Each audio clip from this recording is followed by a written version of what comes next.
remember the first time we had to go hiding in the bush with my auntie because the mobile people were after my father.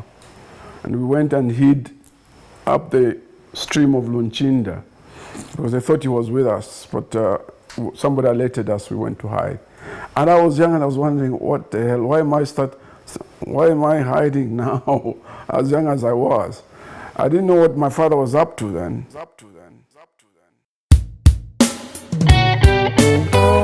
Wewe kakeze moka, kakidile bonse mukialo, nikutone kiakine,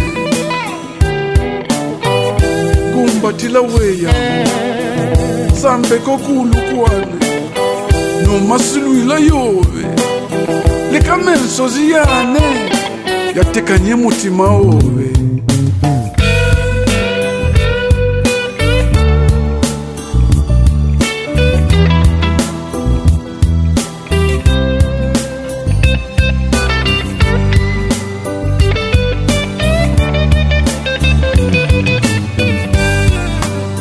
Musita wane kwa kutenda mumutima wane aliwaya tezi kutenda makutona na kwetu. Chiengi is a very remote place. I mean, most people didn't even know it existed really.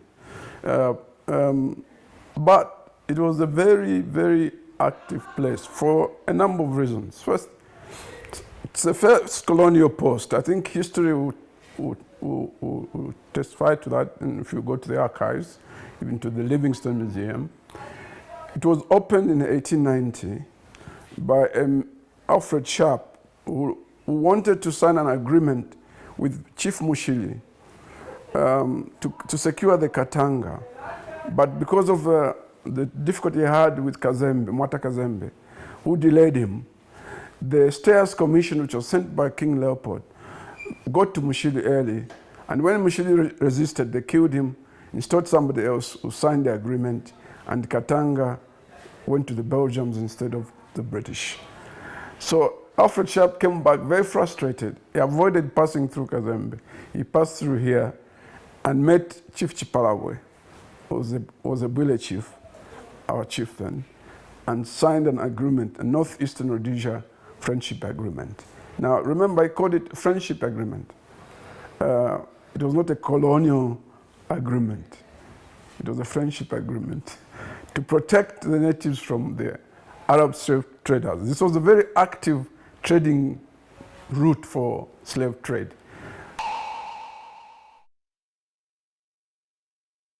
Now,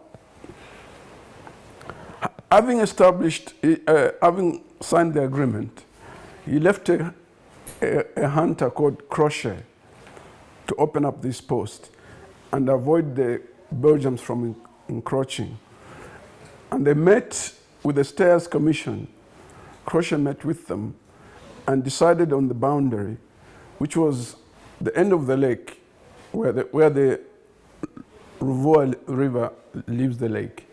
That's the official boundary for Zambia.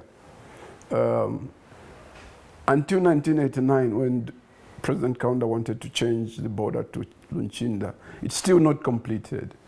But that space between the 20 or 30 kilometers of distance from Lunchinda to Kashengeneke is still considered occupied territory. This area was named the Livingstone Bore.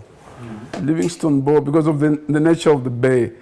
David Livingstone passed through here in around 1865 or 67 and slept at Kalembwe. That was part of his last journey back after failing to go further and after meeting Stanley and on his way back. And then he got lost somewhere in the swamps of Bangweulu and later on died. But he passed through here and described this place as a very beautiful place. He found the people as very civil. He slept here at Chief Kalembwe's palace at that time and proceeded on. But we never traded in slaves as Bwiles. We used salt instead to secure our people. And there was a big settlement of Arabs at Nsemiwe. led by Abdul bin Suleiman and Nasser bin Suleiman. They are not known as Selemani in native language. And they were really, really active in slave trade. And there was another one called Pemba Moto, who used to be very active in slave trading. Part of my family was involved in releasing slaves from their captors. And there's a lot of extension in our family of people we know who were saved by our families from slave trade. Now, controversial place in the sense that Chiengi was allied to Abercorn, then in Porokoso, when Porokoso was opened.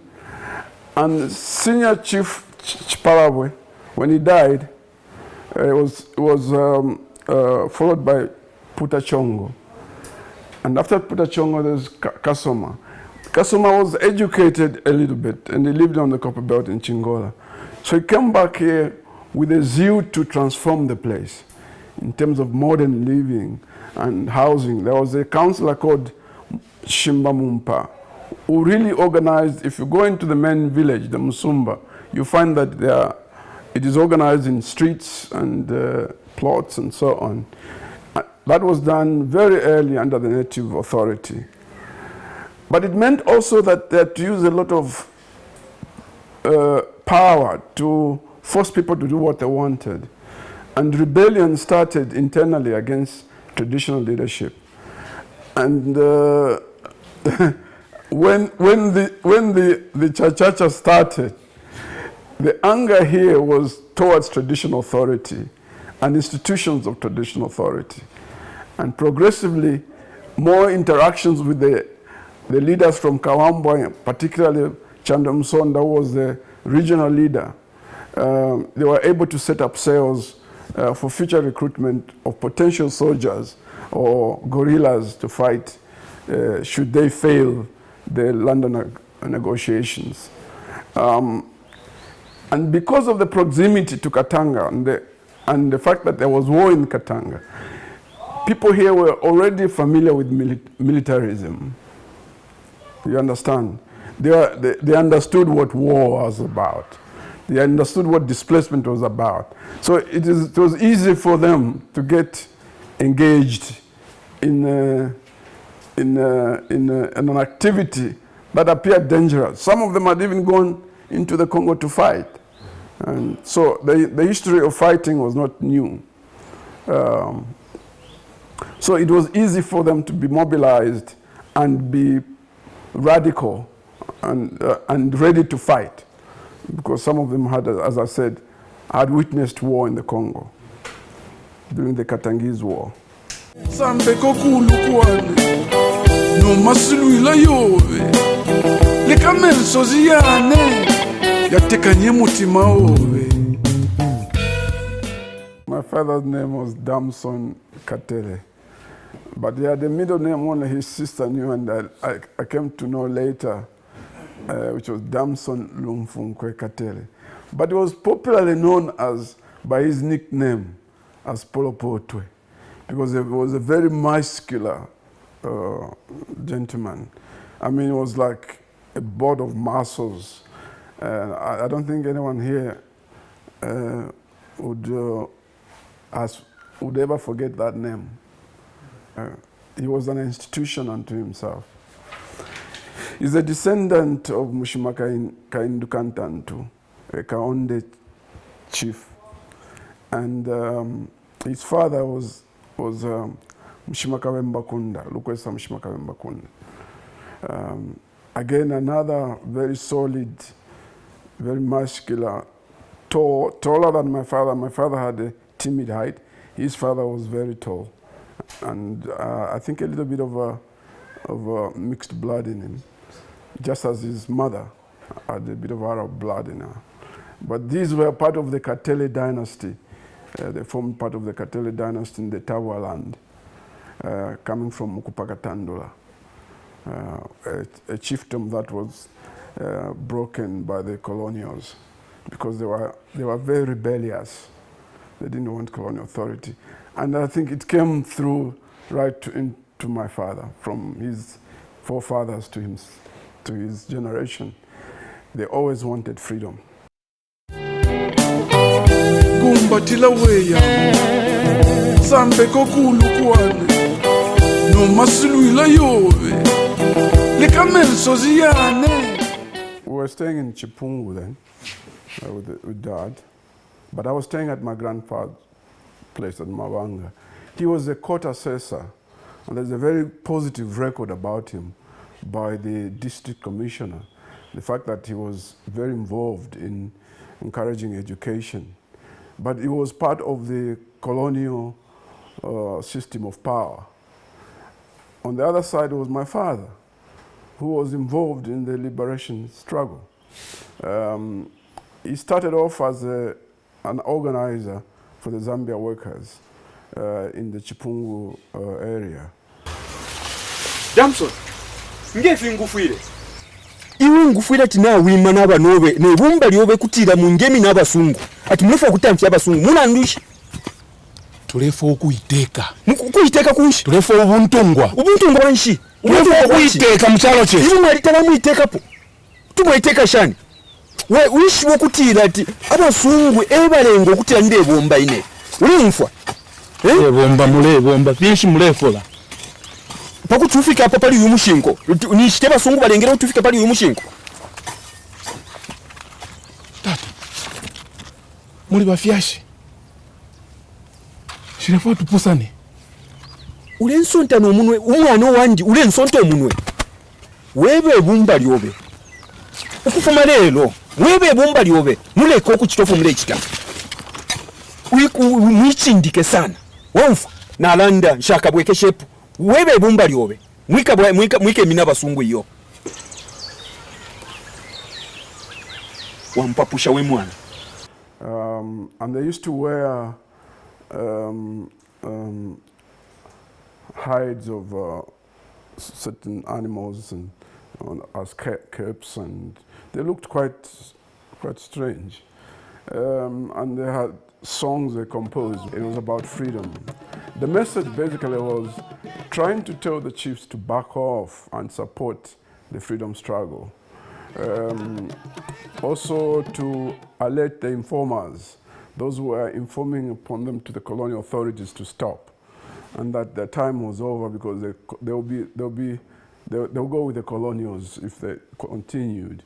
They also spoke about the fact that they should be allowed to sing the song of freedom. And they hated the Kapasos, who are the chief retainers, who were against them singing the song of freedom. And that song explains it all when you actually read it. The core message of what they were doing. Now, I was attending at Chipungu Primary School, and most of my friends did not really face the challenges that I did. There were very few leaders who were involved in that. Mr. Swalwe, my father, and others. Mr. Munona. These were non-UNIP leaders. First of all, ANC, and then ZANK, and then UNIP.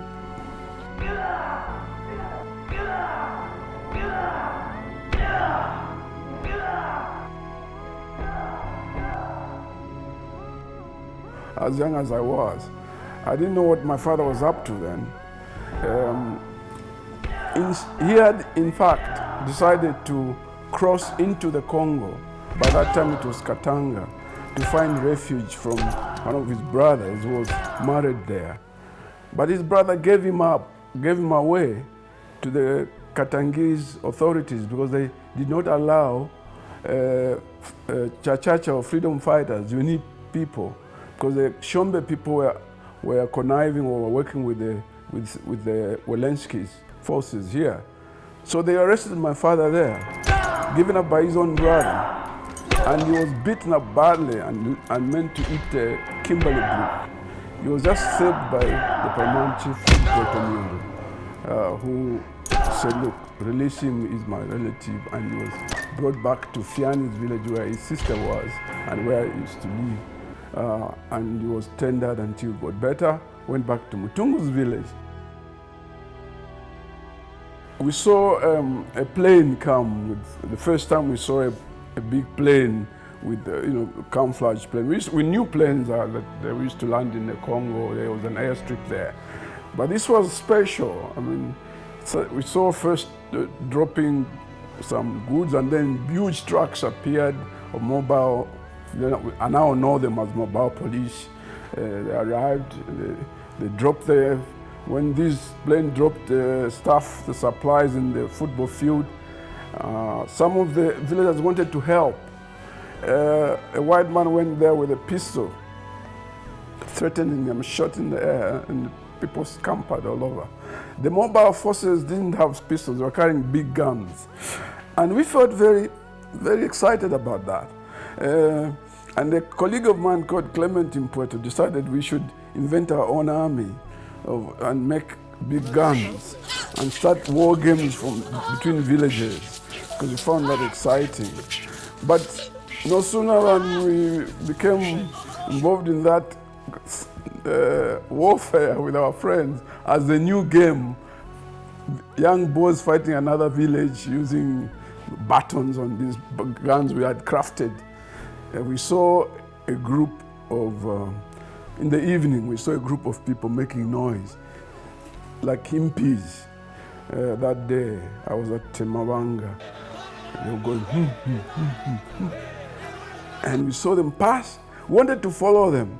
They chased us, and my friend Clement said, let them go. They're not like those guys who come with guns. They're just afraid of us. So we walked back. In the evening, a village cabinet was called by my grandfather, Lassen Kasukota.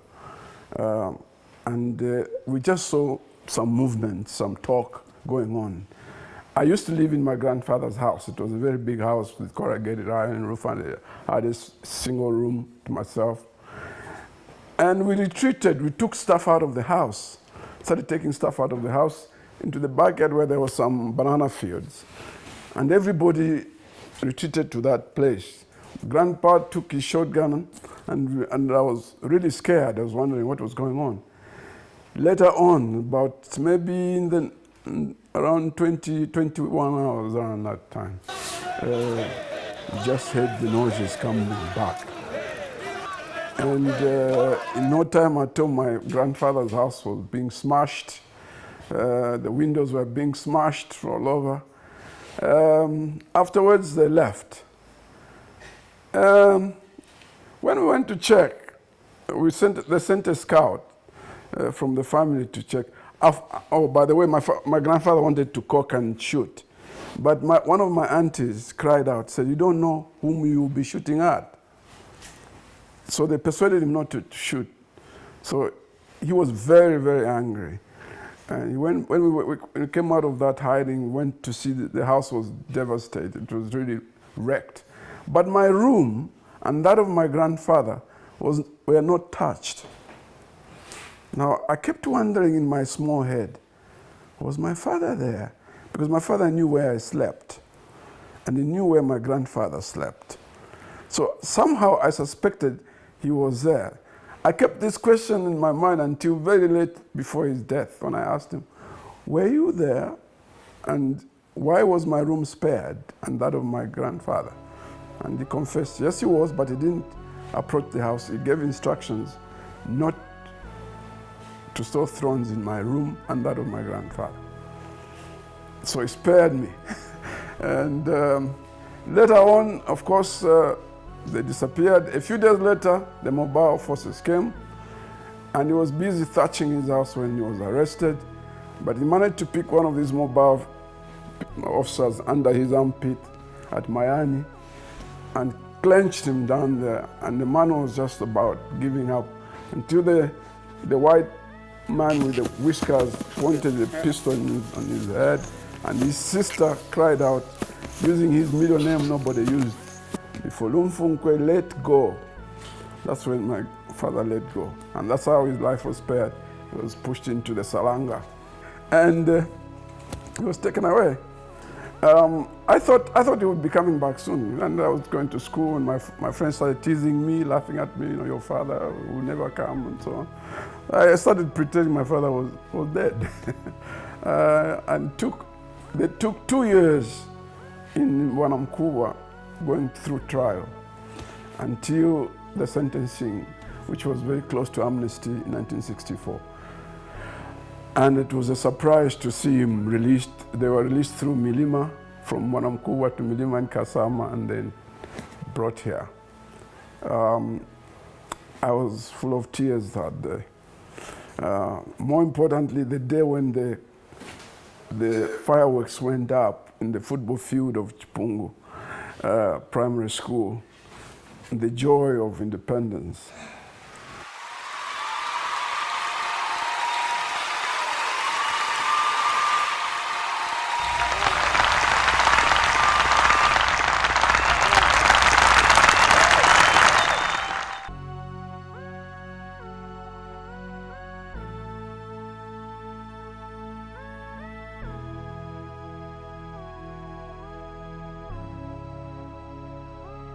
Before he died, and my interviews with him, and I asked him, how come people like you got involved in a struggle like that? His answer was very simple. Freedom, my son, freedom. And I tried to understand his concept, and he always insisted it was not just independence, it was being free. And our song was about freedom. And he sang it to me with his tears. He had this bad stroke, very massive stroke, but he lived it from almost 3-4 years in a wheelchair until on the 20th or so February 2013, when we put him to rest. Tulwile chalo kamofe indalama wa umfwa tukapaso tulelesha wana wa kupunda freedom.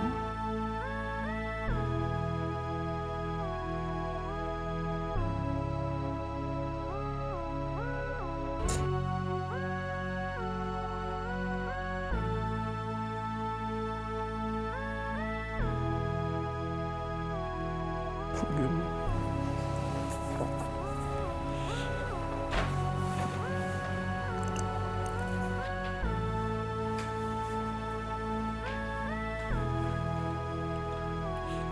The struggle was about freedom.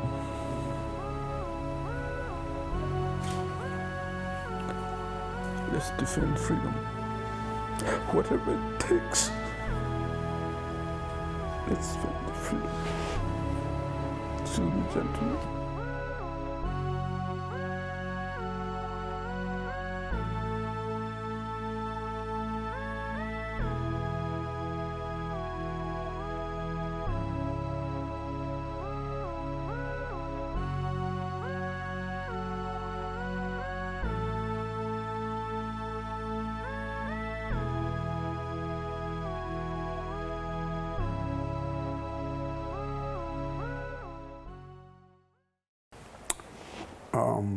So I always remember the Song of Freedom, and I always cherish the Song of Freedom.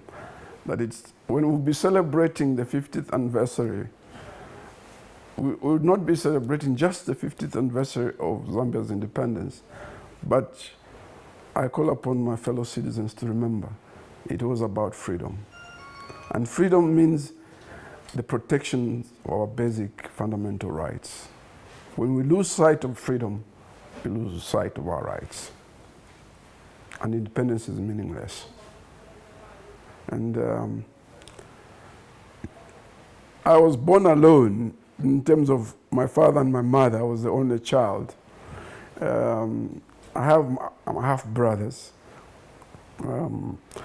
But he inspired me by his determination to be independent, self-reliant, but more importantly, his lessons to me on freedom. And also, he gave me a challenge that I should die as a professor. I'm still working on that. I don't know where the hell he got that inspiration.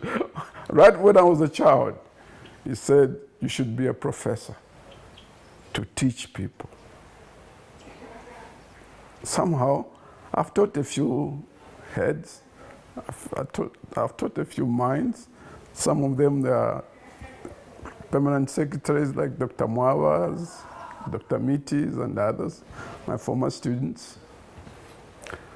I fulfilled a part of what he wanted me to do, but I have not become a full professor. I left the University of Zambia Medical School as a senior research fellow. One step, just one small step before professorship. But I've published more than most of my colleagues have done. So I deserve to be a professor.